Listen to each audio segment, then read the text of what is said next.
Y yo creo que esto en realidad es encomiable y la gente lo debe de ver desde ese punto de vista.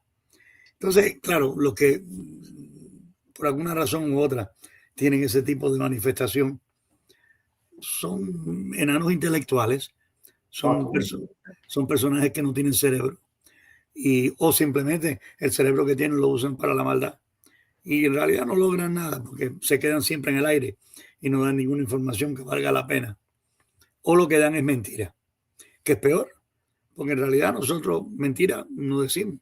O sea, cuando nosotros sentamos a hablar, hacemos un juicio, no especulamos en seco porque en realidad no es verdad.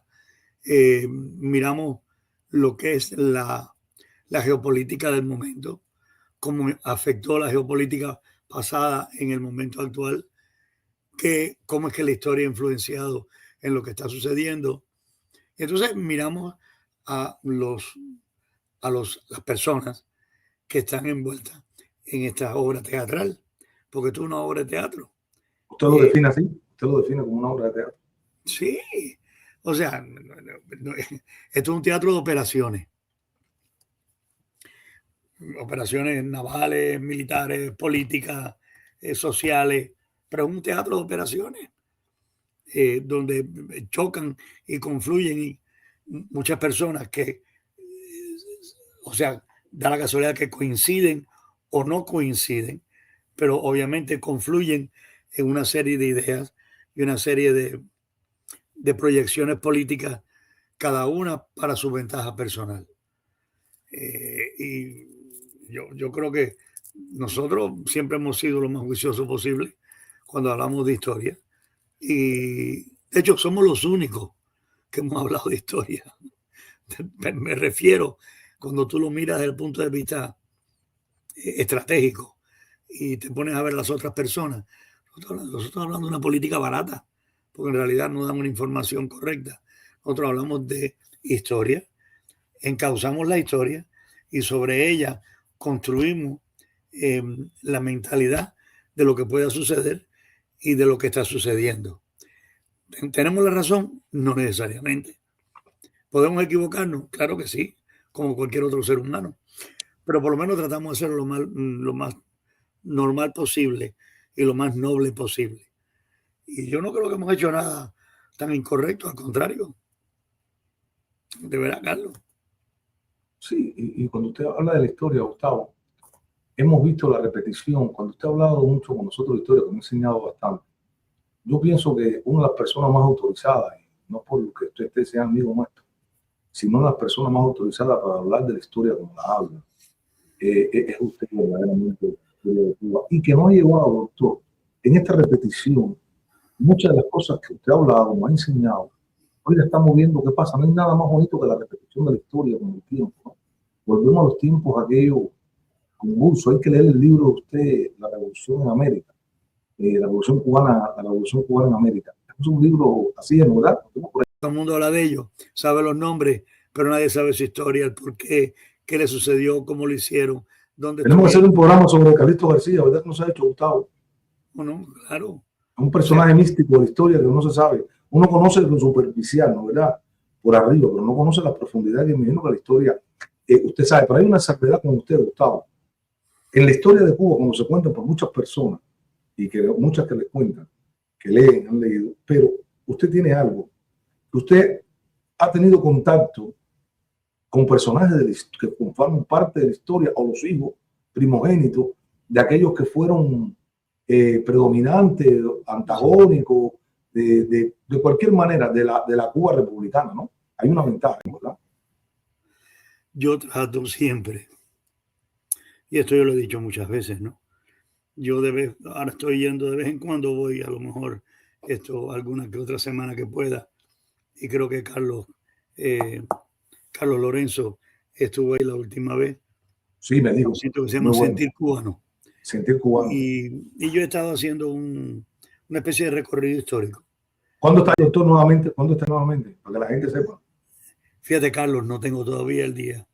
Pero cuando tenga el día me lo dice para yo decirlo, para que todo el que quiera conocerlo, escucharlo, pueda seguir a Sentir Cubano.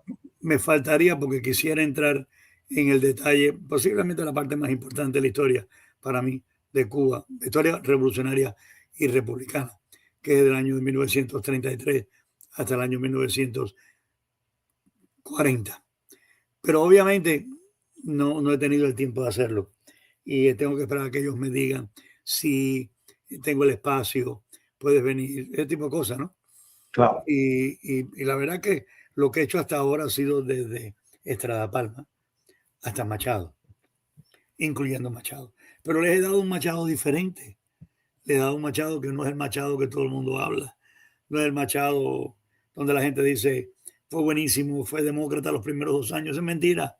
Esto no es el Machado que la gente habla de, tú sabes, mira todas las obras que hizo. Eso es mentira también. Las obras que se hicieron en Cuba fueron obras que estaban marcadas para hacerse. Obviamente el dinero estaba para eso. Machado lo único que hizo fue ser el ejecutor de las mismas. Y esas obras, en realidad fueron obras de cemento, que no son obras de creación, no son obras tampoco de formación de pueblo. Las obras de formación de pueblo son ¿cuáles? La Constitución del 40, el Tribunal de Garantías Constitucionales y Sociales, el Tribunal de Ministerio del Trabajo, por ejemplo, el Banco de Fomento Agrícola Industrial, el Banco de Refracción Agraria, el diferencial azucarero, las cooperativas, la reforma agraria auténtica, el movimiento revolucionario social del movimiento auténtico, la lucha de aquel grupo de hombres por llevar la democracia en Cuba, la creación del Banco Nacional Cubano, ¿tú sabes? Esas son obras que tú dejas palpables, que los años no acaban con ellas, claro. que el cemento no se va y que desgraciadamente nosotros no lo vemos así, porque nos impresiona lo que miramos de primera instancia, decimos, mira qué tronco de obra hemos hecho. El Capitolio. No, la carretera central. O, por ejemplo, la escalinata del Capitolio o la escalinata de la universidad. Pero, ¿tú sabes qué? Son obras que hay que hacer como quiera. Son obras que se iban a hacer. Son obras que el dinero estaba ahí. Pero son obras que lo hicieron ¿quiénes? Pues lo hicieron presidentes que en un momento determinado sirvieron intereses foráneos y esos intereses foráneos se enriquecieron también de esas obras. A nosotros nos convino porque quedó bonito. Pero ¿qué hacemos con un Capitolio inservible? Nada, Carlos. Nada. ¿Qué hicimos nosotros con un Capitolio que desde el 52 entró en un golpe militar, Carlos? Nada, Carlos Calvo. ¿Qué hemos hecho con un Capitolio y con una obra tan majestuosa como esa después del 59 con la llegada de los Castro y comunistas a Cuba? Nada, Carlos. Luego, obviamente, para lo que se crean las instituciones son en realidad para la fundación de pueblos. Y los pueblos se fundan creando hombres y mujeres, educando niños y estableciendo leyes y movimientos sociales que de verdad lleven a ese pueblo a tener mejor vida, a tener mejor dinero, a tener mejores sueldos, a tener más derechos, a tener más respeto unos por otros, a tener una educación mucho más completa. Esa es la obra que en realidad yo llamo que es la obra de creatividad. Pero esa obra de creatividad se hace dentro de instituciones que están hechas de cemento, pero no hay nada que tú puedas hacer si el cemento está y tú no puedes trabajar. Eso es lo que la gente no se mete en la cabeza.